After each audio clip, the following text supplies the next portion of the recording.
அப்படியேவாயா? அப்படிதான் போட்டதான் 1/2 kilo 1 kilo விற்க முடியும். இது ரொம்ப பெருசா இருக்குல்ல, அதனால 2 பங்கு போடுறேன்.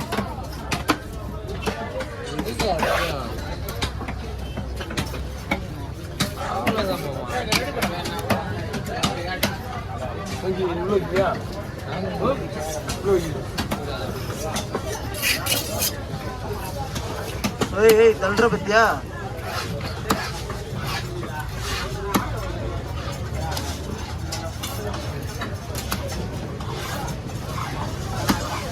ஒரு பீஸ் 1/2 கிலோ தான் வரும். நீங்க அதை மேனேஜ் பண்ணி கேட்குறவங்களுக்கு